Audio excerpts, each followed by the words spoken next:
Hello my friends and welcome. Let's go straight to the Pokrovsk direction. 80% of the Pokrovsk town is being in one or other way controlled by the Russian forces. Their infiltration attempts continue, I would say kind of successfully. You might check out the recent territorial gains in couple of the areas, including the central part of Pokrovsk. Also, there is the wide expansion of the gray area. All of the settlement is in the gray area, but according to my information, 20% is still left under Ukrainian control. Ukrainian forces even sometimes surrender to Russians. Yes, it happens. Actually, it's a bad sign that it happened here in this crossroad. It means that the connection between Pokrovsk and Mirnograd is basically lost.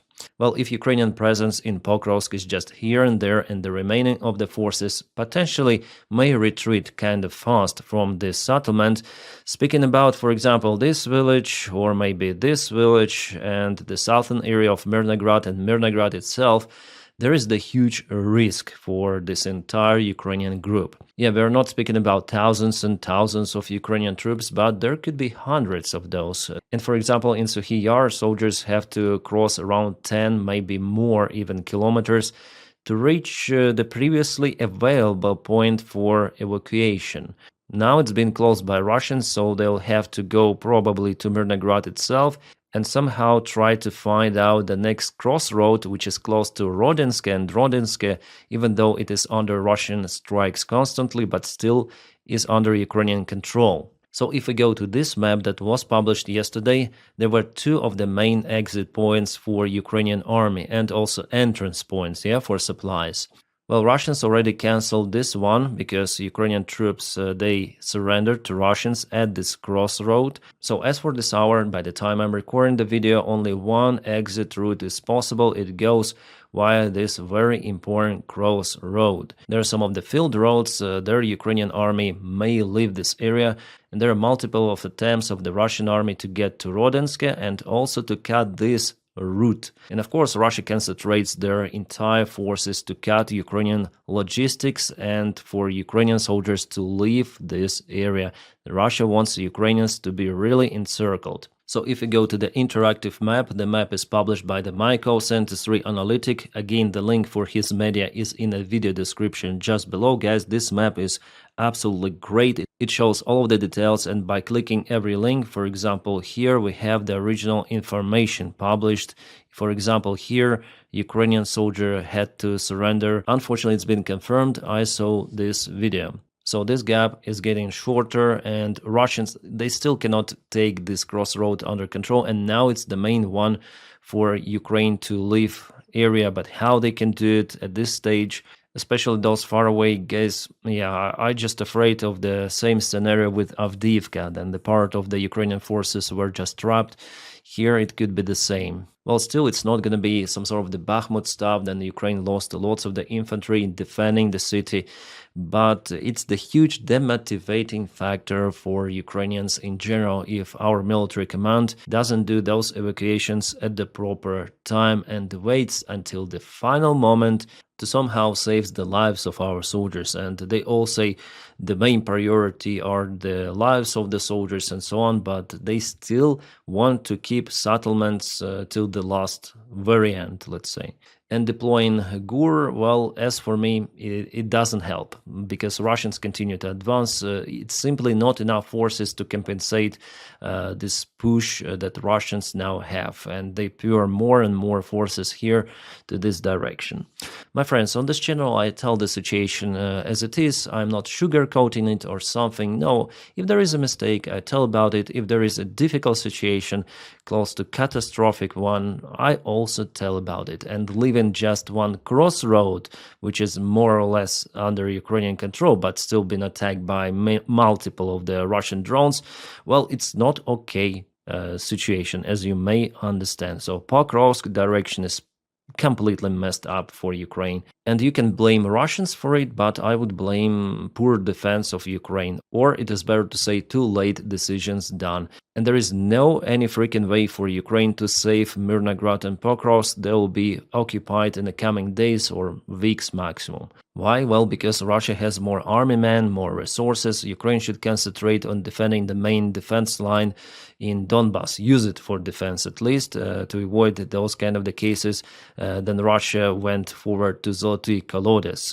This direction, as I say to you, is even more important than Pokrovsk. And I want to check out the update from the deep state military map source. So they show like this yesterday, and it is today the expansion of the gray area. Also, Russians have the infiltration attempts, successful ones, by the way, to go to the southern area of Mirnograd. So actually there are two of the risks for Ukrainian forces to be trapped. Here one goes from Krasny Liman and Pokrovsk, if there's the physical encirclement of the entire Ukrainian group, or the smaller encirclement of those villages in the south if Russians continue to propel from Promen and Novopavlivka.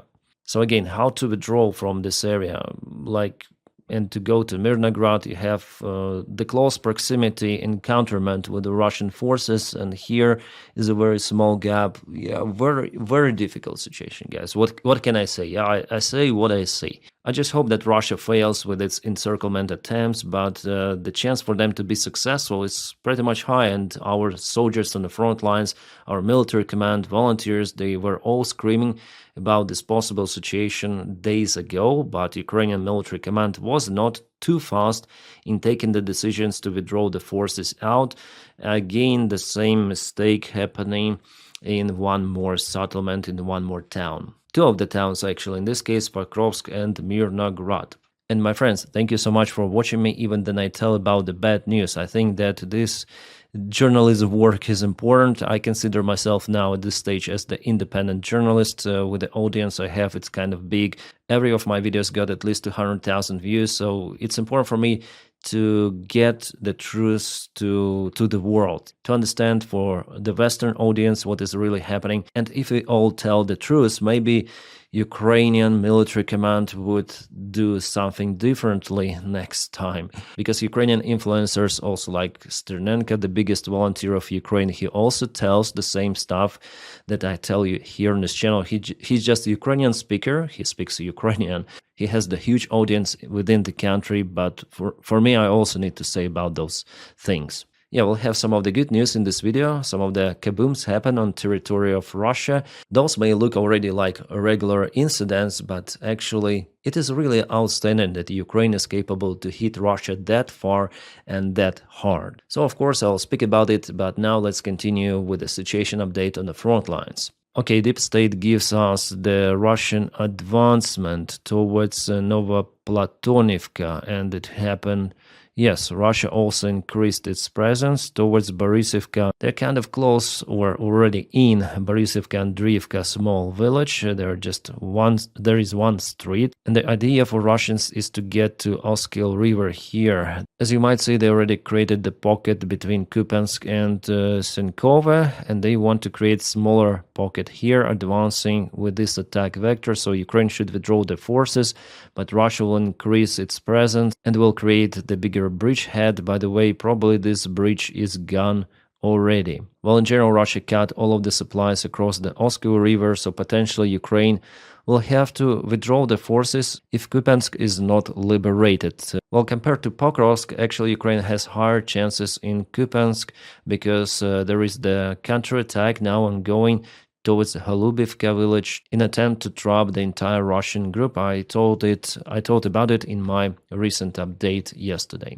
But still there is a big question about this counteroffensive operation from Ukrainian side. Plus there was the Russian advancement not far away from Dachne, but this attack vector was cancelled by Ukraine already. That's the information I have. I would say it's the most successful direction for the Russian army if we speak about the territorial gains. And we also have the information about the possible involvement of the South Korean troops in the war again. At least the intelligence of the South Korea reported that 5,000 military construction workers were sent to Russia and 1,000 of them were spotted right at the border with Ukraine. This source says that they're involved in reconstructing the damaged facilities, but we understand that those are just the North Korean soldiers which could potentially take the part in war against Ukraine. They already did it in a Russian region of Kursk, but Russia counts the occupied regions as also the Russian territory.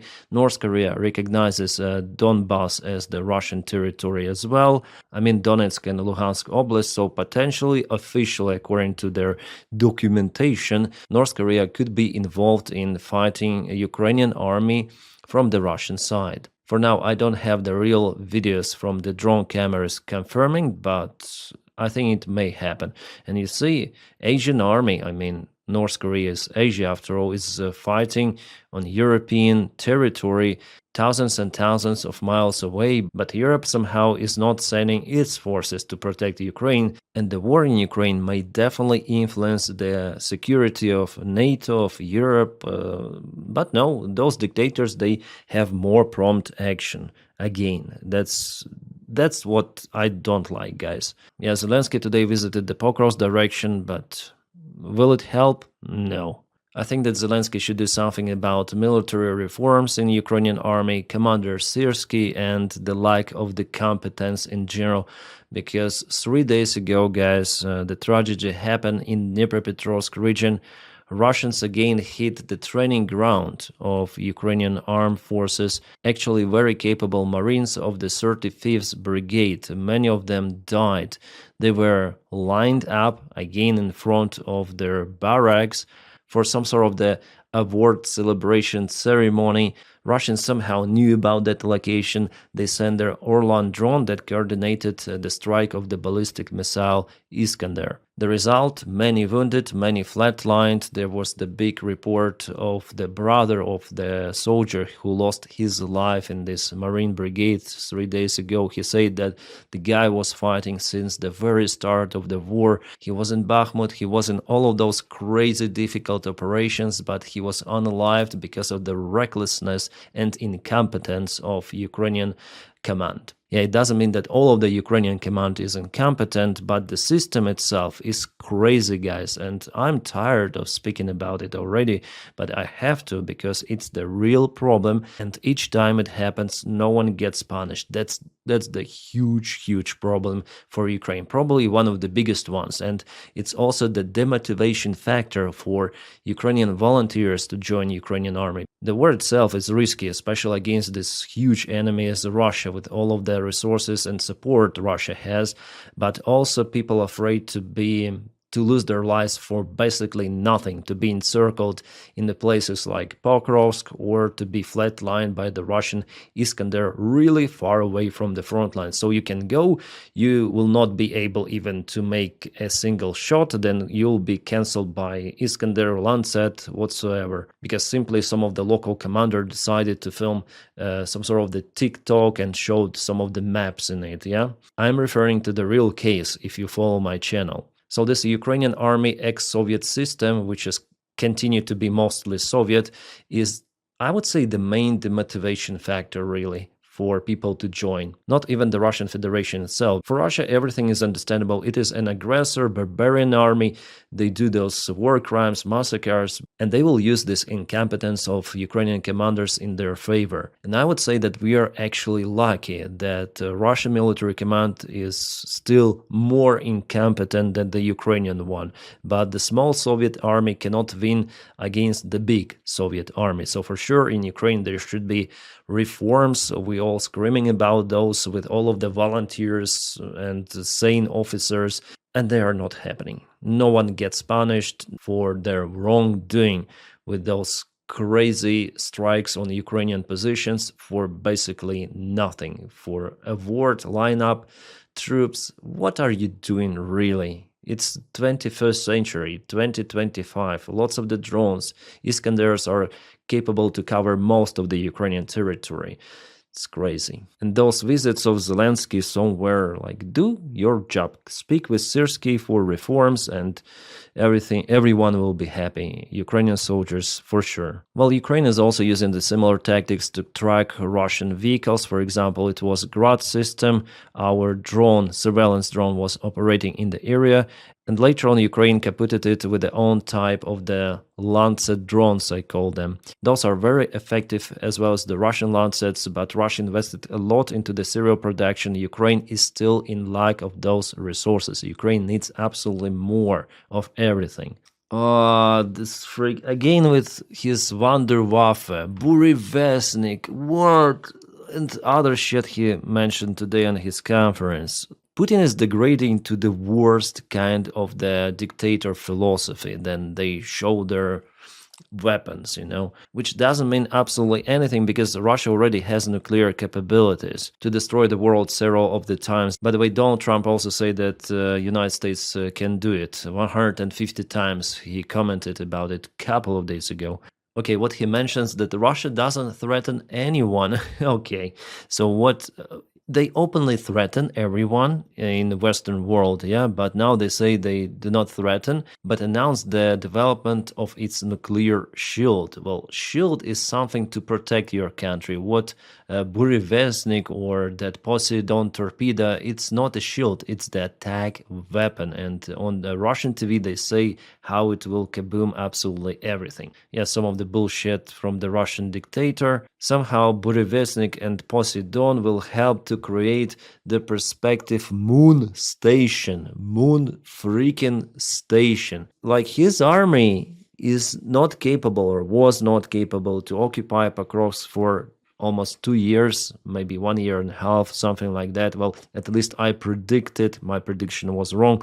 Then the last winter, Russia could potentially occupy Pokrovsk. It didn't happen. They continued to fight for it for such extensive period of time. They lost so much resources, so many infantry troops and armored vehicles. It is crazy to count everything of that. And what they occupy are just 2 ruined towns. Yeah, this is the huge success for Russia, of course.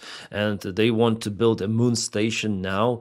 Okay. There are 2 brain cells. One is Burevestnik, the other one is Poseidon. Guys, it is crazy. He's completely out of reality. That's why Russia attacks with those midwaves.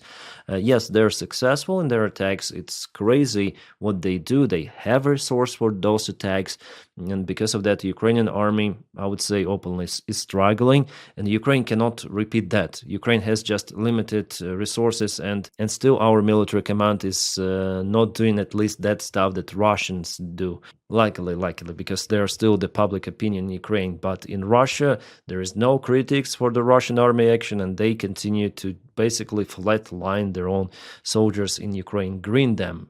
But for Putin, he doesn't really care. All right, from Russian Burevestnik to kabooms happening on territory of Russia. As you see, Ukraine doesn't have Burevestnik, but nevertheless, those strikes are successful. The Ukrainian General Staff confirms that Ukrainian forces hit the critical parts of the Russian infrastructure. The Lukoil refinery in Kstova was targeted, plus the Sterlik-Tamag petrochemical plant in Bashkortostan. By the way, it was hit already before, and Russia had even some of the losses, if you may call those civilians, if they produce components for the Russian shells. I don't think they are fully like civilians. The refinery that was hit is one of the biggest one, was capable to produce 12 million tons annually for supports Russia military, and not only. Here we have the image from this refinery. Looks like the screenshot from Lord of Rings or something. Just not that good resolution,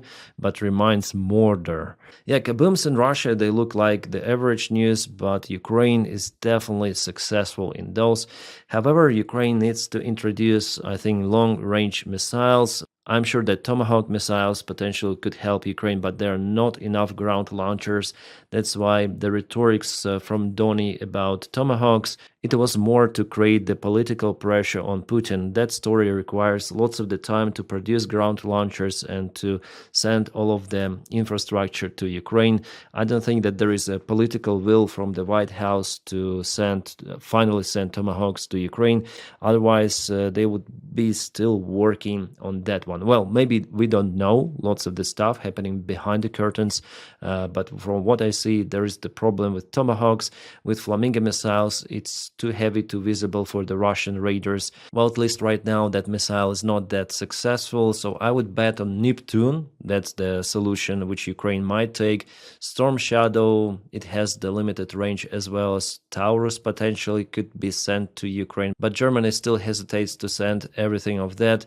And it's just a matter of time, then Russians will come out with some of the solution to create those huge meshes around their refineries or something like that, that would make those kind of the attacks impossible. So Ukraine absolutely should use this time right now. Then Russian refineries are still vulnerable, because maybe next year those attacks may not be possible, or could be possible with the powerful missiles only. All right.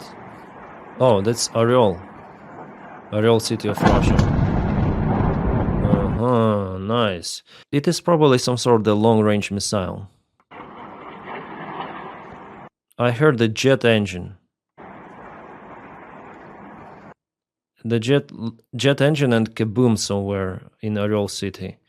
There is the kaboom over there. If it is a drone flying, usually you hear this buzzing sound like moped. Yeah, we call those mopeds. But here it was clearly a jet engine only, a very smooth sound. Could it be a Flamingo? Yes, maybe, but also could be a Neptune. Interesting. For Storm Shadow Scalp, it's kind of far away.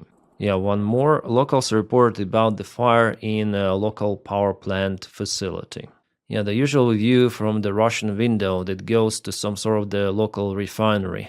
So Ukraine does absolutely everything it can to harm a Russian economy, Russian logistics, Russian military, but with the limited military support from our allies, I don't know how long Ukraine may definitely be capable for those kind of the strikes, or how long Ukraine defense might hold, because if Russia occupies entire Donetsk behind, they're not so strong defense lines. And I think Putin's idea is to continue to push Ukraine to destabilize it from inside, and our allies, I would say, they do not a good job in general to support Ukraine, at least at this stage, especially with the lack of the support of the United States of America. Yes, the sanctions, they are great, and now Turkey wants to purchase less of the Russian oil. Chinese companies refuse to purchase it, but how long it might continue? Several months until they circumnavigate everything of that. So definitely sanctions should be updated, upgraded, and applied regularly on Russia. It is strange that, for example, Lukoil company has not yet been sanctioned by European Union. They applied how many packages of the sanctions? 19, as far as I remember, and Lukoil is not there. And still European Union continue to purchase Russian resources. Still they continue the trade with Russia, while the third countries, Russia received technologies to produce their drones. There are lots of the Western-made spare parts. So this war in general is kind of strange, and Ukraine alone, even hitting the Russian infrastructure, cannot last forever. Ukraine needs the prompt support, and also Russia needs to have more pressure for it to stop this war at least. A democratic world should understand it before it is too late, but Ukraine does everything it can from its side to protect itself, and also protecting itself, it protects the Europe against the potential Russian aggression, for example, in Baltics. And you see what is happening in Belgium just right now while I'm recording this video. The drones were spotted and entire airspace of Belgium was closed. Airplanes are just circling around the airfields, some of them exiting to the other countries because of the provocations. I'm sure that those are coming from the Russian side. Russian jets are flying into the airspace of NATO, Russian drone provocations are elsewhere, but Europe continued to work with Russia. Not the full scale as it was with Angela Merkel, for example, but still there are kind of the close ties, business as usual attempts. Those leaders of the corporations, their high top managers, they don't care about the threats for Europe, they want money. That's the downside. Unfortunately, Europe should wake up until it is too late, and support of Ukraine is very freaking important. They need to listen Putin than he says about those threats. Yeah, we're not threatening you, but we have Burevestnik, we have Poseidon, we have everything. Be aware. Alright, one more sign that Putin doesn't want to stop this war. It's in Russian, but I can translate it to you. So Putin signed the degree of the mobilization to the Russian military service of the Russian conscripts, they say. that now will go for entire year. Before there were 2 times a year, then Russia mobilized those conscripts, but now Russian army may do it 24/7, 365, whenever they need those soldiers. Also, Russia started the massive recruitment of the reservists, those persons who served in the Russian army before.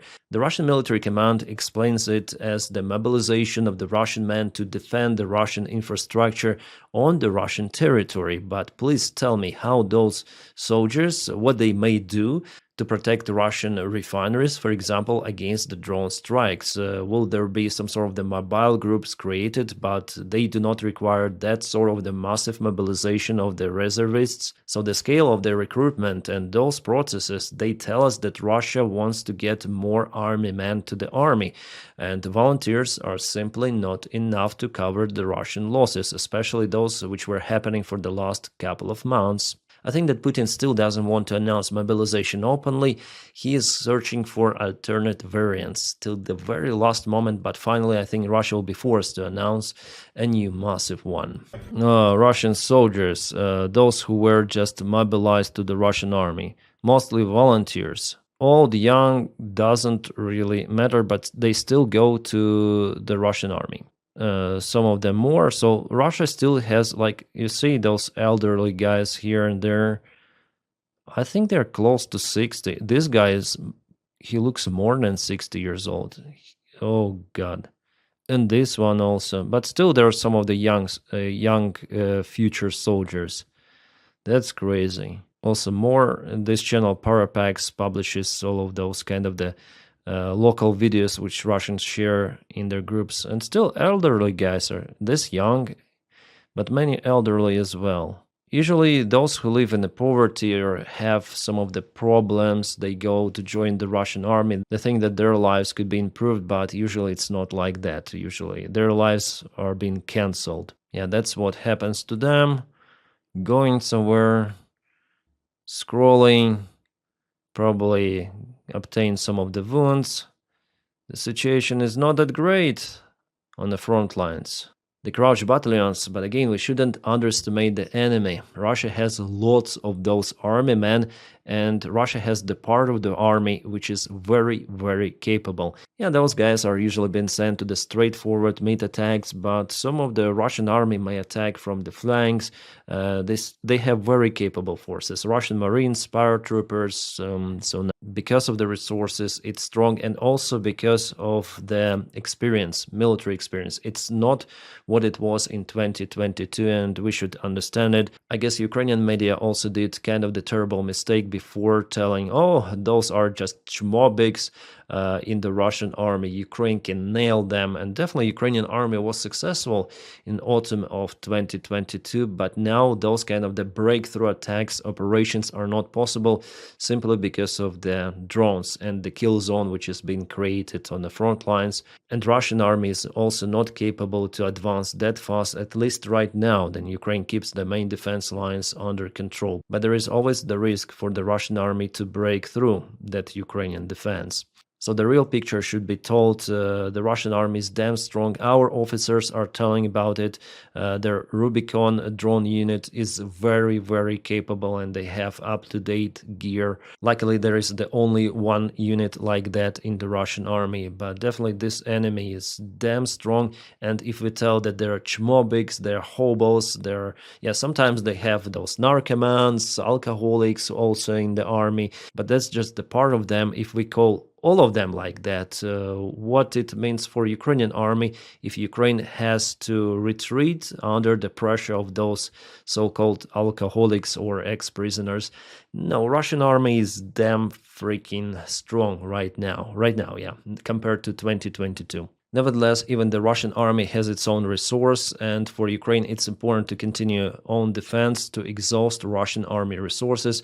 Probably it's the only thing which may force Putin to at least stop or freeze the war, because for Ukraine it's actually profitable to freeze the war right now, because Russia gains more ground on the front lines, and Russia still has an advantage over Ukraine. That's why maybe they continue the move. In the very best case, Russian soldiers are being evacuated from the front lines with a minor wounds. Here you can see it was a minor wound. I guess there was nothing to be hurt inside, as for the most of the people who signed the contract with the Russian army. Yeah, the standard Putin's supporters usually keep that box empty. Yeah, some sort of the dark humor, but yeah, the reality is like that. The only exit ticket is wound. Not just the average wound, but something really special. Just breaking while I'm filming this video, the air crash happened. It's McDonnell Douglas MD-11 cargo for UPS, I think. Yeah, crashed in Kentucky Airport, United States of America. Just obtained those horrific news, retweeted those on my social media, and of course, I gonna film the video about it on my aviation channel. Reports say that the aircraft crashed just after takeoff. You can see that there are some of the cars parked. I wonder if it's dense populated area or not. I just hope not. Yeah, this year in aviation is very tragic. Guys, thank you so much for your kind support on Patreon and on membership of the channel. You make my job really possible. If you want to join Patreon, the link for it is in the video description just below. And for membership, well, the button join is somewhere over here, just under this video. And you may do it only if you want to support me. I'm not begging you for some money or something. No. If you don't want to do it or you don't have any opportunity, just press the like to this video and subscribe to the channel, because it helps to spread information all around. And I'm very, very grateful for you. I'm just saying that because of your Patreon support and membership, we don't have any sort of the integrations with any sort of the brands. Those integrations which you sometimes see in other channels, they may ruin the impression of the video. I'm not saying that I forever canceled those, but for now I'm more than okay with your support of my job, so probably we're gonna keep it going, yeah, like that. No integrations on the channel, no brands, nothing, just pure cooperation with my audience. So guys, thank you so much for it, and I wish you all a peaceful sky wherever you are. Have a great time.